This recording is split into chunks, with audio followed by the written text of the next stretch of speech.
يا أيها الذين آمنوا اتقوا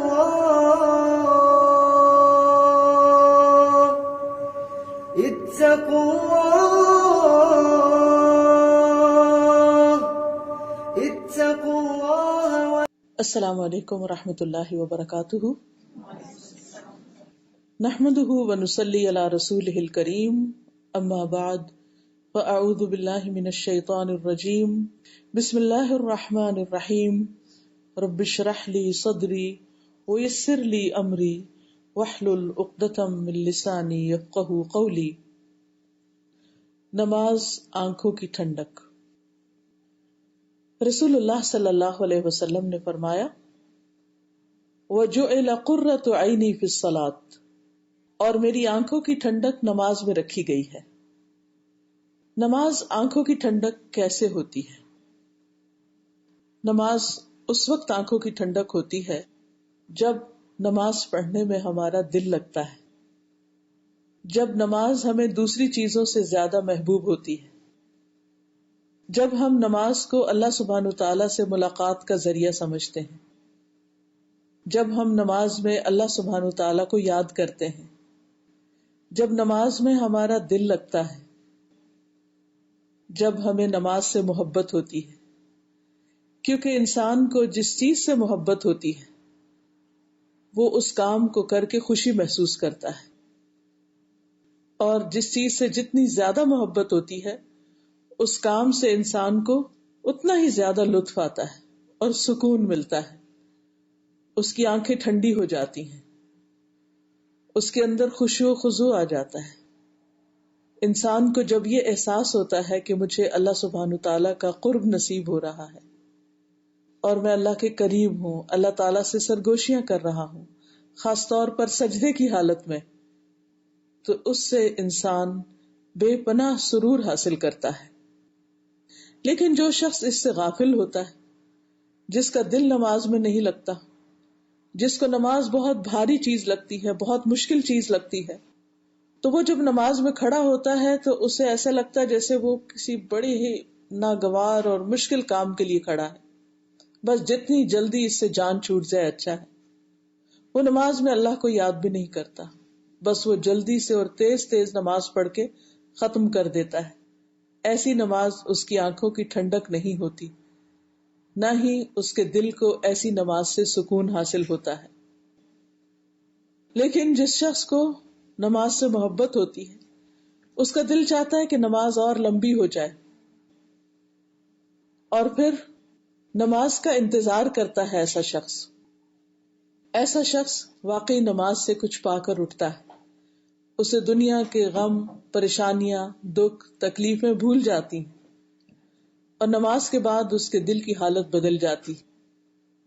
اسی لیے تکلیفوں اور مشکلات کا حل نماز میں رکھا گیا ہے. وَاسْتَعِينُوا بِالصَّبْرِ وَالصَّلَاةِ، کہ صبر اور نماز سے مدد لو. یعنی جب مشکل وقت آئے، کوئی پریشانی اور تکلیف کا وقت آئے تو نماز کی طرف دوڑو. اسی لیے ہم دیکھتے ہیں کہ نبی صلی اللہ علیہ وسلم پر جب کوئی ایسی کیفیت طاری ہوتی، یعنی کوئی غم کی، دکھ کی، پریشانی کی، تو وہ فوراً نماز کی طرف دوڑتے. کوئی اہم کام ہوتا، اللہ تعالیٰ سے مشورہ کرنا ہوتا، تو استخارے کی نماز پڑھتے. اسی طرح سالم بن ابو جاز سے روایت ہے، ایک آدمی نے کہا، کاش میں نماز پڑھ لیتا تو سکون پاتا. تو دوسرے لوگوں نے اس کو حیرانی سے دیکھا کہ یہ کیا بات کر رہا ہے. تو اس نے کہا کہ میں نے رسول اللہ صلی اللہ علیہ وسلم سے سنا ہے، آپ فرماتے تھے، بلال نماز کی اقامت کہو، ہمیں اس سے راحت پہنچاؤ. یعنی ہم دنیا کے کاموں سے اور کاموں کی مشغولیت اور مصروفیت سے تھک گئے ہیں، اکتا گئے ہیں. اب ہم نماز کی طرف متوجہ ہوں تو ہمارا دل ٹھنڈا ہو جائے، ہماری آنکھیں ٹھنڈی ہو جائیں، ہمارا دل سکون پا جائے. آپ فرماتے تھے، یا بلال اقم الصلاۃ ارحنا بہا، اے بلال اقامت کہو.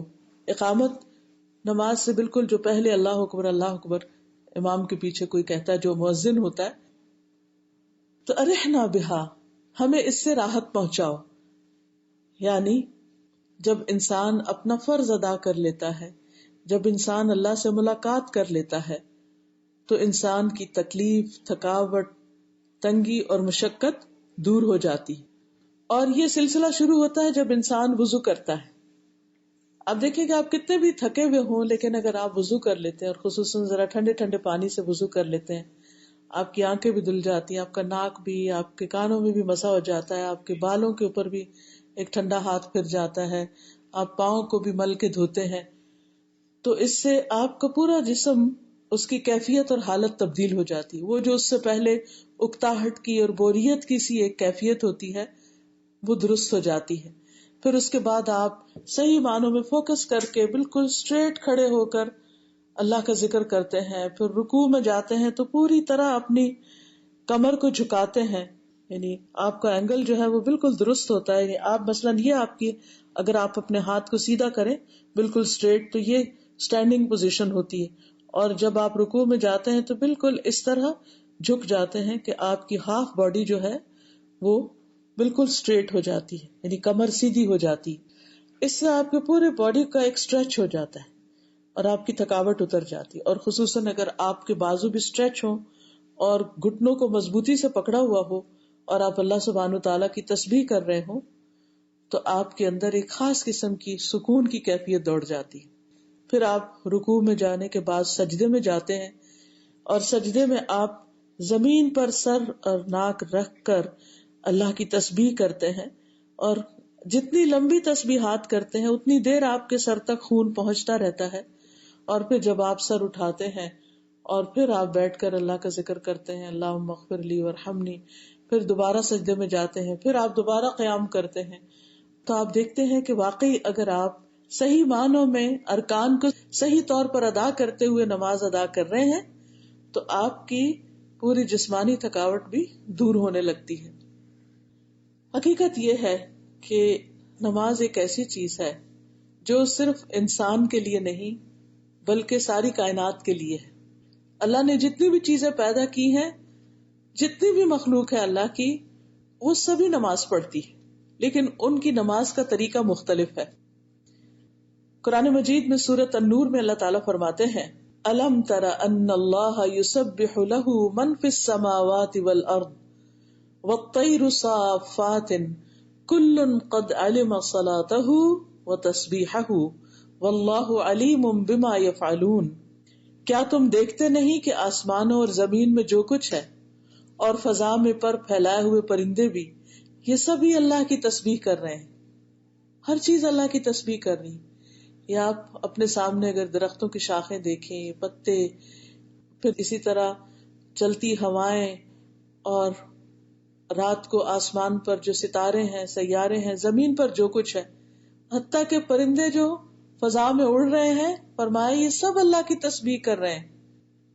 کلن قد علم صلاتہ، ہر مخلوق کو اپنی نماز و تسبیحہ اور تسبیح کا طریقہ معلوم ہے، یعنی ان بلٹ ہے، پروگرامڈ ہے وہ، کہ انہوں نے کس طرح نماز ادا کرنی اور کیسی تسبیح کرنی ہے. اور جو کچھ وہ کرتے ہیں اللہ سب کچھ جانتا ہے. اسی طرح انسانوں کو سب سے پہلی عبادت کا جو حکم دیا گیا، یا عبادات میں جو پہلا حکم دیا گیا، وہ نماز ہی کا ہے. وَأَقِيمُوا الصَّلَاةَ وَآتُوا الزَّكَاةَ وَارْكَعُوا مَعَ الرَّاكِعِينَ. سورۃ البقرہ میں آتا ہے، اور نماز قائم کرو اور زکوٰۃ ادا کرو اور رکوع کرنے والوں کے ساتھ مل کر رکوع کرو. قرآن مجید کا آغاز ہی ہوتا ہے تو متقین کی جو صفات بتائی گئی ہیں ان میں کرنے کا پہلا کام جو ہے، عملی کام، پریکٹیکل کام، وہ نماز ہی ہے. الذین یؤمنون بالغیب ویقیمون الصلاۃ، کہ وہ نماز قائم کرتے ہیں.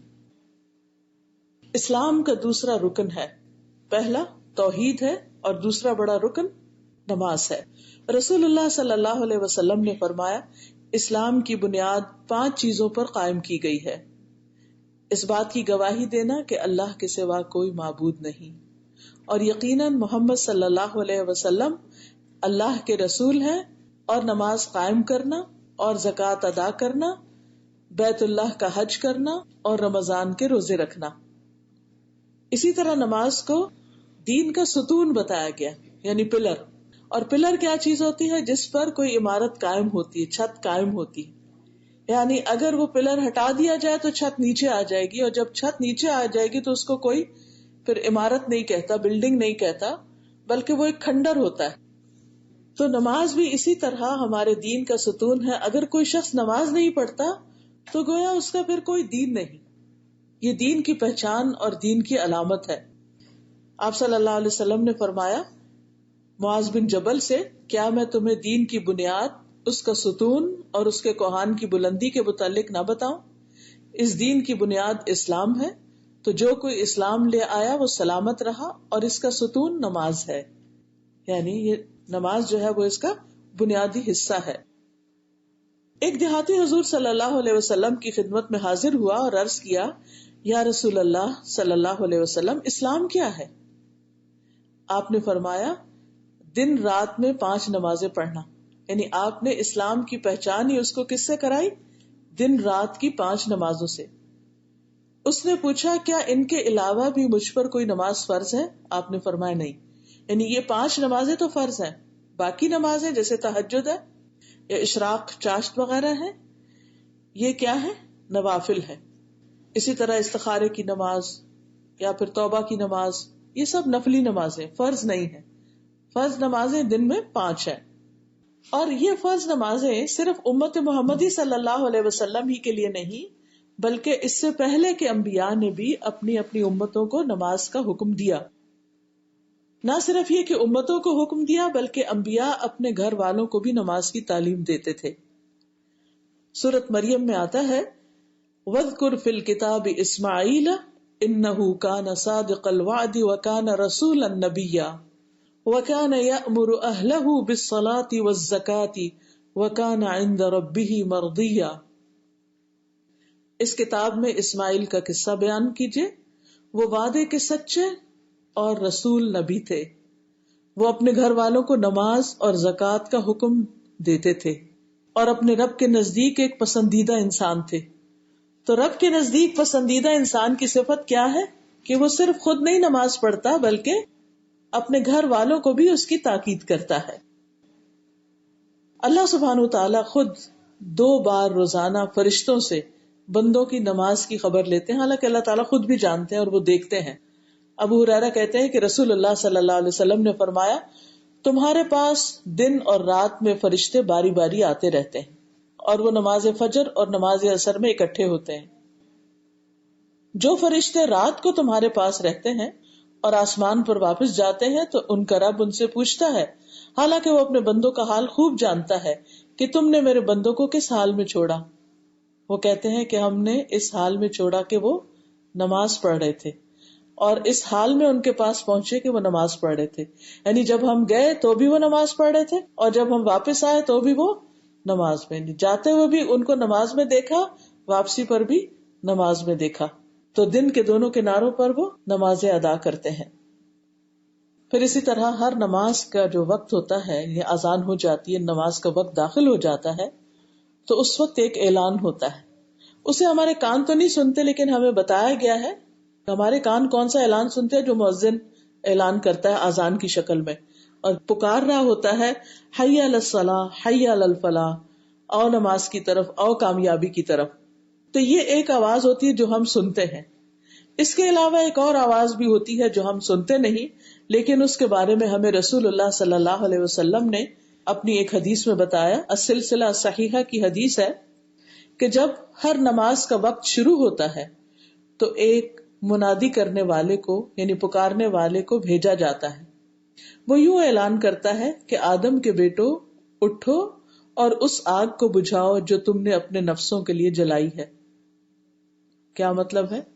گناہ کر کے انسان اپنے لیے آگ بھڑکا رہا ہوتا ہے، دنیا کی نہیں، جہنم کی. تو وہ کھڑے ہوتے ہیں اور وضو کرتے ہیں تو ان کی آنکھوں سے گناہ جھڑ جاتے ہیں. جب وہ نماز پڑھتے ہیں تو اس نماز اور پچھلی نماز کے بیچ میں ہونے والے جو گناہ ہیں وہ بخش دیے جاتے ہیں. پھر وہ اس درمیانی وقفے میں گناہ کر کے دوبارہ آگ جلاتے ہیں. جو ہی پہلی یعنی ظہر کی نماز کا وقت ہوتا ہے تو اعلان کرنے والا کہتا ہے، آدم کے بچوں اٹھو اور اس آگ کو بجھاؤ جو تم نے اپنے نفسوں کے لیے جلائی ہے. یہ سن کر وہ کھڑے ہوتے ہیں، وضو کرتے ہیں، نماز پڑھتے ہیں، تو اس نماز اور پچھلی نماز یعنی فجر کی نماز کے بیچ میں جو گناہ ہوتے ہیں وہ بخش دیے جاتے ہیں. جب عصر کا وقت ہوتا ہے تو اسی طرح ہوتا ہے، جب مغرب کا وقت ہوتا ہے تو یہی معاملہ پیش آتا ہے، اور جب عشاء کا وقت ہوتا ہے تو پھر اسی طرح ہوتا ہے. جب لوگ سوتے ہیں تو وہ بخشے ہوئے سوتے ہیں، اور اگر رات کو ان کی ڈیتھ ہو جائے، جیسے کہ کئی کیسز میں آپ نے سنا ہوگا کہ کوئی شخص رات کو سویا اور اٹھا ہی نہیں، یعنی رات کو سوتے ہیں اور اگر فوت ہو جائے تو وہ بخشش کی حالت میں سوتے ہیں. پھر آپ نے فرمایا بعض لوگ بھلائی کی حالت میں رات گزارنے والے ہیں اور بعض شر میں لتھڑ کر، یعنی گندے ہی سو جاتے ہیں، گناہوں کے ساتھ ہی سو جاتے ہیں. اور وہ کون ہوتے ہیں؟ جو عشاء کی نماز نہیں پڑھتے. قرآن مجید میں مومنوں کی جو صفت بیان ہوئی ہے وہ کیا ہے؟ رجال لا تلہیہم تجارت ولا بیع عن ذکر اللہ واقام الصلاة وایتاء الزکاة یخافون یوما تتقلب فیہ القلوب والابصار. وہ مرد جنہیں اللہ کے ذکر سے اور نماز قائم کرنے اور زکوٰۃ دینے سے نہ کوئی تجارت غافل کرتی ہے اور نہ کوئی خرید و فروخت، اور وہ اس دن سے ڈرتے ہیں جس میں دل اور آنکھیں الٹ جائیں گی، پھر جائیں گی، یعنی خوف کے مارے. اب دیکھیں کہ خواتین کے بھی گھروں کے بہت کام ہوتے ہیں، لیکن مرد جو بزنس کاروبار وغیرہ کرتے ہیں، جاب وغیرہ کرتے ہیں، تو بعض اوقات وہ اتنے مصروف ہوتے ہیں یا عین اس وقت کسٹمر آ جاتے ہیں یا عین اس وقت کوئی بڑی امپورٹنٹ میٹنگ آ جاتی ہے یا بہت امپورٹنٹ کال آ جاتی ہے جس کی وجہ سے وہ نماز ڈیلے کر دیتے ہیں یا پھر بعض اوقات پڑھتے ہی نہیں یا انہیں ہوش ہی نہیں ہوتی کہ نماز ادا کرنی ہے. لیکن اللہ سبحانہ وتعالی نے ایمان والے بندوں کی صفت کیا بتائی ہے کہ انہیں نہ کوئی تجارت غافل کرتی ہے، کوئی بزنس ڈیل، اور نہ کوئی خرید و فروخت. یعنی وہ خود بھی ایسے وقت میں شاپنگ نہیں کرتے، جا کے ایسے وقت میں بازاروں میں نہیں گھومتے، بلکہ انہیں اپنی نماز کی فکر ہوتی ہے. اس لیے اگر ہمیں کسی مجبوری کی وجہ سے ایسے وقت میں نکلنا ہی پڑے گھر سے باہر، تو جو ہی نماز کا وقت آئے پھر سب کام چھوڑ کر نماز ادا کی جائے. اور اگر ہم گھر کے اندر بھی ہیں تو خواتین بعض اوقات کوکنگ کر رہی ہیں تو کہتی ہیں بس تھوڑا سا رہ گیا، تھوڑا سا اگر میں نے چھوڑ دیا تو جل جائے گا یا کچھ نہیں. آپ اب چولہے کی آنچ دھیمی کر دیں، اور ٹائم جب آپ کو پتا ہے نماز کس وقت داخل ہوتی ہے تو کوکنگ ٹائم رکھیں ہی ایسا کہ نماز کا ٹائم داخل ہونے تک آپ اپنے کام سے فارغ ہو جائیں. یعنی کچھ کام ٹائم کی مینجمنٹ اس طرح کریں کہ نماز کو ڈیلے نہ ہو. اسود کہتے ہیں میں نے عائشہ رضی اللہ عنہ سے پوچھا کہ نبی صلی اللہ علیہ وسلم اپنے گھر میں کیا کیا کرتے تھے. انہوں نے کہا کہ نبی صلی اللہ علیہ وسلم اپنے گھر کے کام کاج یعنی گھر والوں کی خدمت کرتے تھے. یعنی گھر کا کام اگرچہ عورت کی بنیادی ذمہ داری ہے، لیکن اگر مرد حضرات ساتھ مدد کرتے ہیں تو یہ نبی صلی اللہ علیہ وسلم کی سنت ہے، یہ بھی ایک سنت ہے. تو بعض اوقات خواتین مردوں کا باہر ہاتھ بٹاتی ہیں، جاب کرتی ہیں، کام کرتی ہیں، تو اسی طرح مرد حضرات کو بھی واپس آ کر گھر کے کام کاج میں خواتین کی مدد کرنی چاہیے، کیونکہ حضرت عائشہ کی گواہی یہی ہے کہ نبی صلی اللہ علیہ وسلم گھر میں اپنے گھر والوں کی مدد کرتے تھے، گھر کا کچھ کام کاج کرتے تھے، اور جب نماز کا وقت ہوتا تو فوراً کام چھوڑ کر نماز کے لیے چلے جاتے تھے، پھر کام میں نہیں لگے رہتے تھے. اس سے ہمیں کیا بات پتہ چلتی ہے، اس سے کیا دلیل ملتی ہے کہ جب نماز کا وقت ہو جائے تو پھر کام کاج چھوڑ دیے جائیں. خصوصاً مردوں کو جیسے جماعت سے نماز پڑھنا ہوتی ہے. خواتین تو اگر چلے کوئی کام شروع کیا ہوا ہے اور اگر 5-10 منٹ میں ختم ہونے والا ہے تو 5-10 منٹ کے بعد پڑھ لیں، لیکن اگر کوئی کام 1-2 گھنٹے میں ختم ہونے والا ہے اور نماز بالکل اپنے آخری ٹائم پر آ جائے گی تو اس صورت میں پہلے نماز ادا کی جائے اور پھر اپنے کام کو کنٹینیو کیا جائے، تبھی نماز آنکھوں کی ٹھنڈک ہو سکتی ہے. ورنہ جو نماز ڈیلے کر کے پڑھی جائے تو اس میں تو انسان جلدی جلدی پھر پڑھ رہا ہوتا ہے اور اس کے دل پہ کوئی بھی بات اثر نہیں کرتی، یعنی اس کو خوشی نہیں ہوتی پھر اس نماز سے. پھر آپ دیکھیے کہ صرف کام کاج نہیں بلکہ اگر کوئی بیماری ہو تو اس صورت میں بھی انسان کو نماز ادا کرنے کی طرف توجہ رکھنی چاہیے. عمران بن حسین کہتے ہیں کہ مجھے بواسیر کا مرض تھا، پائل سے، تو میں نے نبی صلی اللہ علیہ وسلم سے نماز کے بارے میں دریافت کیا.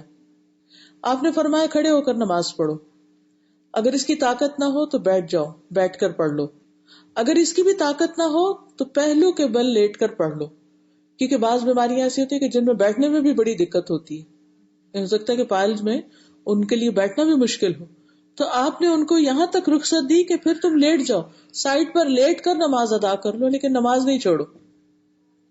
جنگ میں بھی نماز کی حفاظت کرنا ضروری ہے، یعنی حالت جنگ میں بھی نماز کی حفاظت ضروری ہے. سب نمازوں کی حفاظت ضروری ہے، اور خصوصاً درمیانی نماز کی. سورۃ البقرہ کی آیت نمبر 238 میں آتا ہے حافظوا علی الصلوات والصلاۃ الوسطی وقوموا للہ قانتین فإن خفتم فرجالا او رکبانا فإذا امنتم فاذکروا اللہ کما علمکم ما لم تکونوا تعلمون. سب نمازوں کی حفاظت کرو اور درمیانی نماز کی خاص طور پر، اور وہ ہے عصر کی نماز. اور اللہ کے لیے فرما بردار ہو کر کھڑے رہو، یعنی نماز میں پوری اطاعت کا اظہار کرو. اور اگر تم حالت خوف میں ہو تو خواہ پیدل ہو یا سوار، جیسے ممکن ہو نماز ادا کر لو. یعنی اگر دشمن کا ڈر ہے یا کوئی ایسی جگہ ہے کہ جہاں رات ہے تو آپ ایک جگہ کھڑے ہو کے نماز نہیں پڑھ سکتے تو آپ سواری پہ بھی پڑھ سکتے ہیں. اور اگر آپ کے پاس سواری نہیں اور آپ پیدل ہیں تو چلتے، یعنی آپ رک نہیں سکتے، رکنے کی اب آپ کو مہلت نہیں، تو آپ چلتے چلتے بھی نماز پڑھ سکتے ہیں. اسی طرح مثلاً آپ خود ڈرائیو کر رہے ہیں اور ایسا موقع آ گیا ہے کہ اگر آپ نماز نہیں پڑھے تو نماز چلی جائے گی، مثلاً فجر کی نماز، وہ آپ دوسری نماز کے ساتھ جمع نہیں کر سکتے. ظہر اثر تو جمع ہو سکتی ہیں کہ آپ کی ظہر ہے راستے میں، تو آپ جب اثر کے وقت پہنچے کسی ٹھکانے پر تو ساتھ قصر کر کے ظہر اور پھر اثر دونوں ہی پڑھ لیں. مغرب بھی عشاء کے ساتھ پڑھی جا سکتی ہے، لیکن فجر کی نماز تو اپنے وقت پر ہی پڑھی جائے گی، اس کو تو آپ جمع نہیں کر سکتے. اب مرد حضرات کو بعض اوقات اپنے کام میں ٹریول کرنا پڑتا ہے، بعض جگہیں ایسی ہوتی کہ جہاں پر میلوں تک آپ کہیں بھی کھڑا نہیں کر سکتے اپنے کسی کیب کو یا ٹرک کو یا کچھ. بعض ٹرک ڈرائیورز ہوتے ہیں جو ایک یعنی کہ ایسٹ سے ویسٹ اور نارتھ سے ساؤتھ لمبے فاصلے طے کرتے ہیں، اور بعض اوقات لمبی روڈز پر ہوتے ہیں، نماز کا وقت ہو گیا ہے نہیں اتر سکتے، ڈرائیو بھی کر رہے ہیں ساتھ. تو ایسی صورت میں پھر انسان اسی حالت میں نماز پڑھ لے. لیکن عام طور پر جب پتا ہے کہ میں نے لمبے ٹور پر جانا ہے تو پھر نماز کا وقت سامنے رکھ کر ہی اپنا سفر شروع کیا جائے یا راستے میں بریک کی جائے. ہاں نوافل آپ دونوں حالتوں میں پڑھ سکتے ہیں، نفل نماز آپ سواری پر پڑھ سکتے ہیں، لیکن یہ نہیں کہ اب ہمیں بچوں کو لینے کے لیے جانا ہے اور ہم چلو گھر میں اپنے سارے گھر کے کام نپٹائے اور وضو کیا اور گاڑی میں بیٹھ گئے اور راستے میں نماز پڑھی. اس طرح نہیں ہونا چاہیے. انتہائی مجبوری میں تو ہو سکتا ہے جب کوئی اور راستہ نہ نکلے، لیکن عام حالات میں ایسا نہیں کیا جائے گا. ہاں اگر خوف ہو، یعنی صرف سفر نہیں، خوف ہو، تو خوف کی حالت میں پیدل یا سوار دونوں طرح نماز ادا کی جا سکتی ہے. اسی طرح اگر کوئی بیماری ہو اور وہ بہت سخت بھی ہو پھر بھی نماز، اور اس میں ہمیں نبی صلی اللہ علیہ وسلم کا طریقہ پتہ چلتا ہے کہ وہ بیماری یا مرض جس میں آپ کی وفات ہوئی اس کے بارے میں آتا ہے. عبید اللہ کہتے ہیں کہ ایک مرتبہ میں حضرت عائشہ کی خدمت میں حاضر ہوا اور عرض کیا مجھے رسول اللہ صلی اللہ علیہ وسلم کی مرض الوفات کے بارے میں کچھ بتائیں. انہوں نے کہا کیوں نہیں. کہنے لگی کہ رسول اللہ صلی اللہ علیہ وسلم کی طبیعت جب بوجھل ہوئی تو آپ نے پوچھا کیا لوگ نماز پڑھ چکے ہیں؟ ہم نے کہا نہیں یا رسول اللہ، وہ آپ کا انتظار کر رہے ہیں. آپ نے فرمایا میرے لیے ایک ٹب میں پانی رکھو، تو ہم نے ایسا ہی کیا. نبی صلی اللہ علیہ وسلم نے غسل کیا اور جانے کے لیے کھڑے ہونے ہی لگے تھے کہ آپ پر بے ہوشی طاری ہو گئی. جب افاقہ ہوا یعنی ہوش میں آئے تو آپ نے پھر یہی سوال پوچھا کیا لوگ نماز پڑھ چکے ہیں؟ ہم نے کہا نہیں یا رسول اللہ، وہ آپ کا انتظار کر رہے ہیں. آپ نے فرمایا میرے لیے ٹب میں پانی رکھو. اب آپ جانے کے لیے کھڑے ہونے ہی لگے تھے کہ آپ پر پھر بے ہوشی طاری ہو گئی. حضرت عائشہ کہتی ہے کہ لوگ نماز عشاء کے لیے مسجد میں بیٹھے رسول اللہ صلی اللہ علیہ وسلم کا انتظار کرتے رہے تو رسول اللہ صلی اللہ علیہ وسلم نے ابو بکر رضی اللہ عنہ کے پاس پیغام بھیجا کہ آپ لوگوں کو نماز پڑھا دیں. چنانچہ ان دنوں میں ابو بکر لوگوں کو نماز پڑھاتے رہے. ایک دن نبی صلی اللہ علیہ وسلم کو اپنی بیماری میں کچھ تخفیف یعنی ہلکا محسوس ہوا کہ اب میں کچھ ٹھیک ہوں، تو آپ ظہر کی نماز کے لیے 2 آدمیوں کے درمیان نکلے، یعنی رائٹ اور لیفٹ 2 لوگ تھے جن کے کندھوں پہ سہارا لے کر آپ نماز کی طرف گئے، جن میں سے ایک عباس رضی اللہ عنہ تھے. ابو بکر رضی اللہ عنہ نے جب نبی صلی اللہ علیہ وسلم کو دیکھا تو پیچھے ہٹنے لگے، تو آپ صلی اللہ علیہ وسلم نے انہیں اشارہ کر دیا کہ پیچھے نہ ہٹے. اور اپنے ساتھ آنے والے دونوں ساتھیوں کو حکم دیا تو انہوں نے نبی صلی اللہ علیہ وسلم کو ابو بکر کے پہلو میں بٹھا دیا. ابو بکر کھڑے ہو کر نماز پڑھتے رہے اور رسول اللہ صلی اللہ علیہ وسلم بیٹھ کر نماز پڑھنے لگے. تو آپ دیکھیے کہ آپ نے سخت بیماری کی حالت میں بار بار بے ہوشی طاری ہونے کے باوجود بھی جب آپ کو ہمت ہوئی تو آپ مسجد بھی تشریف لے گئے. کھڑے ہو کر نہیں پڑھ سکتے تھے تو بیٹھ کر نماز پڑھی, لیکن نماز ادا کی. اب آپ دیکھیے کہ امت کے پاس کیا کوئی جواز باقی رہ جاتا ہے کہ وہ آرام سے گھروں میں ہوتے ہوئے, یعنی کہ ساری سہولتیں ہوتے ہوئے, گاڑیوں کے ہوتے ہوئے, صحت کے ہوتے ہوئے پھر وہ نماز ادا نہ کریں اور بیٹھ کے یا ٹی وی دیکھتے رہیں, یا اب تو ٹی وی بھی کم ہو گیا ہے, عموماً لوگ اپنے گیجٹس پر بیٹھے رہتے ہیں اور نمازوں پہ نمازیں چلی جاتی ہیں. نبی صلی اللہ علیہ وسلم کے دنیا سے جاتے ہوئے آخری الفاظ کیا تھے؟ آپ سب جانتے ہیں کہ آپ کی آخری وصیت یہ تھی کہ نماز نماز اور اپنے غلاموں کے ساتھ اچھا سلوک کرنا, یعنی حقوق العباد میں غلاموں کے ساتھ اچھا سلوک, کمزور لوگوں کے ساتھ, اور اللہ کے حقوق میں سے نماز کی ادائیگی. کہتے ہیں کہ آپ بار بار یہی کہہ رہے تھے, نماز نماز اور اپنے غلاموں کے ساتھ اچھا سلوک کرنا. عربی کے الفاظ ہیں الصلاۃ الصلاۃ وما ملکت ایمانکم, یہاں تک کہ نبی صلی اللہ علیہ وسلم کا سینہ مبارک کھڑکھڑانے لگا اور آپ کی زبان رکنے لگ گئی. تو آخری بات, آخری الفاظ جو آپ نے دنیا سے جاتے ہوئے کہے اور جس کی آپ نے امت کو تاکید کی, وہ کیا تھی؟ نماز.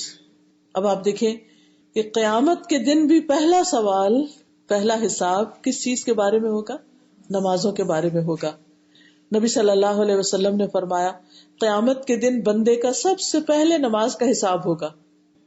اگر یہ درست ہوئی تو اس کے باقی اعمال بھی درست ہوں گے, اور اگر اس میں خرابی آ گئی تو باقی اعمال ان میں بھی بگاڑ آ جائے گا. دنیا میں بھی یہی ہوتا ہے, جس سے اس کی نمازیں اپنے وقت پر ہوتی ہیں, صحیح طور پر اللہ کی یاد ہوتی ہے, وہ اپنے ساتھ ساتھ گناہوں سے معافی مانگتا چلا جاتا ہے, تو اس کی باقی ساری چیزیں بھی اچھی ہونے لگتی.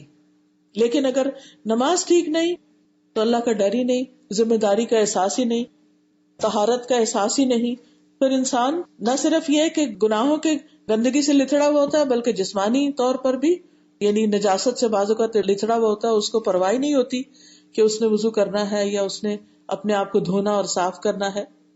تو جہاں تک قیامت کے دن کا سوال ہے تو نبی صلی اللہ علیہ وسلم نے فرمایا, اور یہ حدیث ابو داؤد کی ہے, کہ قیامت کے روز لوگوں کے اعمال میں سے جس عمل کا سب سے پہلے حساب ہوگا وہ نماز ہوگی. ہمارا رب عز و جل فرشتوں سے فرمائے گا, حالانکہ وہ پہلے ہی خوب جاننے والا ہے, میرے بندے کی نماز دیکھو, کیا اس نے اس کو پورا کیا ہے یا اس میں کوئی کمی ہے. چنانچہ اگر نماز کامل ہوئی تو پوری کی پوری لکھ دی جائے گی, اور اگر اس میں کوئی کمی ہوگی تو اللہ تعالیٰ فرمائے گا کہ دیکھو کیا میرے بندے کے کچھ نوافل بھی ہیں. اگر نفل ہوئے تو وہ فرمائے گا کہ میرے بندے کے فرضوں کو اس کے نفلوں سے پورا کر دو, یعنی فرض میں کمی ہے تو نوافل سے پوری کر دو. پھر اسی انداز سے دیگر اعمال بھی لیے جائیں گے, جیسے روزے ہیں تو اس میں اگر فرضوں میں کوئی کمی بیشی ہوئی تو کہا جائے گا کہ نوافل ہیں تو ان سے پورا کر دو. زکوٰۃ ہے تو زکوٰۃ کی ادائیگی میں اگر کوئی کمی ہوئی تو کیا حکم ہوگا کہ کوئی نفلی صدقات ہیں تو اس سے اس کمی کو پورا کر دو. اسی طرح حج ہے, باقی عبادات, باقی فرائض وغیرہ بھی. لیکن آپ دیکھ رہے ہیں ترتیب کہ سب سے پہلا سوال حساب نماز کا ہے. اس لیے ہمیں اپنی زندگی میں سب سے زیادہ امپورٹنس اور ہر چیز سے زیادہ پرائرٹی کس چیز کو دینی چاہیے؟ نماز کو. باقی ساری چیزیں اس کے اراؤنڈ ہونی چاہیے, یعنی کہ باقی سارے کام پہلے اور پھر نماز کو کہیں ادھر ادھر فٹ کر لیا, ایسے نہیں ہونا چاہیے. نماز پڑھنے کے فائدے بھی بہت ہیں دنیا میں اور آخرت میں. آخرت میں تو ہے ہی ہے, کیونکہ اس سے انسان کو کامیابی کے راستے ملیں گے, لیکن دنیا میں بھی نماز جو ہے یہ دراصل اللہ کی یاد کا ذریعہ ہے. قرآن مجید میں آتا ہے اننی انا اللہ لا الہ الا انا فاعبدنی واقم الصلاۃ لذکری, بے شک میں ہی اللہ ہوں. جب موسیٰ علیہ السلام کو اللہ سبحانہ تعالیٰ نے پکارا اور ان سے کلام کر رہے تھے, میرے سوا کوئی معبود نہیں, سو میری عبادت کرو اور میری یاد کے لیے نماز قائم کرو. اگر کوئی شخص دن رات بھی ذکر کرتا رہے اور نماز کی پابندی نہ کرے تو اس کا یہ ذکر کوئی معنی نہیں رکھتا, کہ ذکر کا سب سے بڑا طریقہ اور ذریعہ نماز ہی ہے. قرآن مجید میں آتا ہے اقم الصلاۃ ان الصلاۃ تنہی عن الفحشاء والمنکر ولذکر اللہ اکبر. نماز قائم کرو کیونکہ نماز برائیوں اور بے حیائیوں سے روکتی ہے اور اللہ کے ذکر کا سب سے بڑا طریقہ نماز ہی ہے. پھر اسی طرح نماز اللہ سے سرگوشیاں ہیں، راز و نیاز ہے. اب دیکھیں جس سے ہمیں محبت ہوتی ہے نا تو ہم اس کے ساتھ چپ کے باتیں کرتے ہیں. بچہ ہوتا ہے نا، چھوٹا بچہ بھی، تو اسے سب کچھ اپنی ماں میں دکھائی دیتا ہے. سب سے زیادہ اس کو محبت ماں سے ہی ہوتی ہے. اگر اسے ماں سے دور کے تو رونے لگتا ہے، چیخنے لگتا ہے. اب دیکھا گا کہ وہ آتا ہے اور پھر آ کے ماں کے کان کے ساتھ منہ لگاتا ہے اور اس کے اندر آہستہ آہستہ باتیں کرتا ہے. وہ یہ ظاہر کرتا ہے کہ میں سب سے زیادہ اپنی ماں سے پیار کرتا ہوں. تو ہم بھی کہتے ہیں کہ ہمیں اللہ تعالیٰ سے بڑی محبت ہے. ہر بندہ اس بات کا دعویٰ کرتا ہے، لیکن اس محبت کا ثبوت کہاں سے ملے گا، کیسے ملے گا؟ جب ہم اپنے ایکشن میں کچھ لائیں گے. اور اس کا ثبوت سب سے زیادہ نماز کے اندر ہوتا ہے. اور پھر وہ نماز میں اللہ تعالیٰ سے سرگوشی کیا ہوتا ہے؟ ہلکی ہلکی آواز میں بات کرنا. تو جب نماز بھی ہم پڑھتے ہیں تو ہمیں بالکل منہ بند کر کے نہیں پڑھنا چاہیے کہ ہمارے نہ ہونٹ ہلے نہ زبان ہلے، بلکہ ہلکی ہلکی، اکیلے بھی ہو تو ہلکی ہلکی آواز آنی چاہیے، جس سے پھر کنسنٹریشن بھی بہتر رہتی ہے. نبی صلی اللہ علیہ وسلم نے فرمایا تم میں سے جب کوئی نماز پڑھنے کے لیے کھڑا ہوتا ہے تو وہ کھڑا اپنے رب سے سرگوشی کر رہا ہوتا ہے، راز و نیاز کر رہا ہوتا ہے. تو چاہیے کہ وہ دیکھے کہ وہ کیسے سرگوشی کر رہا ہے، کس قسم کی بات کر رہی ہے، کیا اس کی توجہ بھی اللہ تعالیٰ کی طرف ہے یا نہیں. پھر اسی طرح نماز اللہ کے قرب کا ذریعہ، یعنی اگر ہم چاہتے ہیں کہ ہم اللہ سبحانہ وتعالیٰ کے قریب ہو جائیں تو اس کے لیے نماز ادا کرنی چاہیے، خصوصاً انسان جب سجدے میں جاتا ہے. وسجد واقترب. پھر اسی طرح نماز میں اللہ سبحانہ وتعالیٰ بندے کے سامنے ہوتا ہے. رسول اللہ صلی اللہ علیہ وسلم نے فرمایا جب تم نماز پڑھتے ہو تو اللہ تعالیٰ تمہارے سامنے ہوتا ہے. تو ہمیں نماز کی حالت میں پھر ادھر ادھر نہیں دیکھنا چاہیے، ٹھیک ہے نا، ہم اللہ کے سامنے کھڑے ہیں. پھر اسی طرح آپ صلی اللہ علیہ وسلم نے یہ بھی فرمایا کہ سجدہ کرتے ہوئے بندہ اپنے رب کے سب سے زیادہ قریب ہوتا ہے. تو کثرت سے پھر دعا کیا کرو کیونکہ دعا وہاں قبول ہوتی ہے. اب بعض لوگ سوال کرتے ہیں کہ کیا اپنی زبان میں دعا مانگے؟ نہیں، اپنی زبان میں تو نہیں، لیکن جو مسنون دعائیں ہیں نبی صلی اللہ علیہ وسلم کی، وہ فرض میں، سنت میں، نفل میں، ہر جگہ پر آپ پڑھ سکتے ہیں. پھر اسی طرح یہ ہے کہ نماز کامیابی کا ذریعہ ہے. قرآن مجید میں آتا ہے قد افلح المؤمنون الذین هم فی صلاتهم خاشعون. یقیناً کامیاب ہو گئے وہ مومن جو اپنی نماز میں خشوع کرتے ہیں، یعنی توجہ سے نماز پڑھتے ہیں، دل لگا کے نماز پڑھتے ہیں. پھر اللہ تعالیٰ کی رحمت پانے کا ذریعہ ہے. قرآن مجید میں آتا ہے وَأَقِيمُوا الصَّلَاةَ وَآتُوا الزَّكَاةَ وَأَطِيعُوا الرَّسُولَ لَعَلَّكُمْ تُرْحَمُونَ. نماز قائم کرو، زکوٰۃ ادا کرو اور رسول کا حکم مانو تاکہ تم رحم کیے جاؤ. یعنی اگر تم چاہتے ہو کہ تم پر اللہ تعالیٰ رحمت فرمائے، تمہارے ساتھ نرمی کا معاملہ کرے، تو پھر نماز ادا کرو، زکوٰۃ ادا کرو، رسول اللہ صلی اللہ علیہ وسلم کی اطاعت کرو. نبی صلی اللہ علیہ وسلم نے فرمایا جب تم میں سے کوئی آدمی نماز کے لیے کھڑا ہوتا ہے تو رحمت الہی اس کی طرف متوجہ ہو جاتی ہے، یعنی اللہ سبحانہ وتعالیٰ کی رحمت اس کی طرف متوجہ ہو جاتی ہے، وہ شخص رحم کے قابل ہو جاتا ہے. اسی طرح نماز فرشتوں کی دعائیں پانے کا ذریعہ ہے.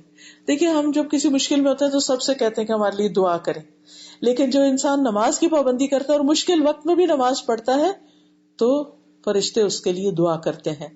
رسول اللہ صلی اللہ علیہ وسلم نے فرمایا جب کوئی شخص نماز کے بعد اپنی جائے نماز پر بیٹھا رہتا ہے تو فرشتے اس پر صلات پڑھتے رہتے ہیں، اور فرشتوں کی یہ صلات یوں ہے اللہم اغفر لہ، اللہم ارحمہ، اے اللہ اسے معاف کر دے، اے اللہ اس پر رحم فرما دے. یعنی آپ نماز پڑھیں اور بیٹھ کر مصلی پر ہی ذکر اذکار کریں، دعائیں کریں. تو جب تک آپ مصلی پہ بیٹھے ہیں، جا نماز پہ بیٹھے ہیں، تو فرشتے آپ کے لیے کیا دعا کرتے ہیں؟ اللہ اس کو بخش دے، اس پہ رحم فرما. اسی طرح اگر وہ بیٹھ کر اگلی نماز کا انتظار کر رہا ہے تو بھی فرشتے اس پر صلات پڑھتے ہیں، اور ان کی صلات یہی ہے اللہم اغفر لہ وارحمہ، اے اللہ اسے معاف کر دے، اے اللہ اس پر رحم فرما. تو آپ دیکھیے کہ اگر ہم چاہتے ہیں کہ ہماری بخشش ہو جائے اور ہم پر رحمت ہو جائے تو کیا کریں؟ مثلا اگر آپ مسجد میں گئے ہیں جمعے کی نماز کے لیے گئے ہیں تو وقت سے تھوڑا پہلے چلے جائیں، جا کے صف میں بیٹھ کے اللہ کا ذکر شروع کر دیں، یعنی کہ مسجد میں داخل ہو کر تحیت المسجد پڑھ کے اس کے بعد اللہ کا ذکر کریں. حج عمرے پر جو لوگ جاتے ہیں آپ نے دیکھا ہوگا کس طرح وہ بعض اوقات گھنٹوں نماز کے انتظار میں بیٹھے رہتے ہیں. جتنی دیر وہ بیٹھتے ہیں اتنی دیر فرشتے ان کے لیے دعائیں کرتے رہتے ہیں. پھر اسی طرح خوف اور غم سے نجات کا ذریعہ ہے نماز. سورۃ البقرہ میں آتا ہے ان الذین آمنوا وعملوا الصالحات واقاموا الصلاۃ وآتوا الزکاۃ لہم اجرہم عند ربہم ولا خوف علیہم ولا ہم یحزنون. بے شک جو لوگ ایمان لائے اور انہوں نے نیک اعمال کیے اور نماز قائم کی اور زکوٰۃ دی، ان کا اجر ان کے رب کے پاس ہے اور ان پر نہ کوئی خوف ہے اور نہ وہ غمگین ہوں گے. اسی طرح پریشانی کی حالت میں نماز سے مدد، یا ایھا الذین آمنوا استعینوا بالصبر والصلاۃ ان اللہ مع الصابرین. اے لوگو جو ایمان لائے ہو، صبر اور نماز کے ساتھ مدد طلب کرو، بے شک اللہ صبر کرنے والوں کے ساتھ ہے. یعنی نماز سے بھی صبر کرنے کی ہمت اور طاقت آ جاتی ہے.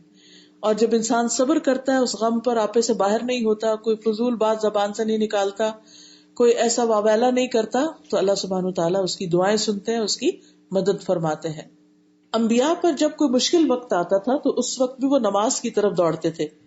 کانوا اذا فزعوا فزعوا الی الصلاۃ. انہیں جب کوئی پریشانی آتی تو وہ نماز کی طرف دوڑتے. پھر اسی طرح نماز پڑھنے والا اللہ کی حفاظت کے ذمے میں ہوتا ہے. رسول اللہ صلی اللہ علیہ وسلم نے فرمایا جس نے صبح کی نماز پڑھی وہ شام تک اللہ کے ذمے میں ہے، یعنی اللہ تعالیٰ اس کی حفاظت فرماتا ہے. تو اس لیے نماز نہ پڑھنا کیا ہے؟ اللہ کی رحمت سے دور ہونا.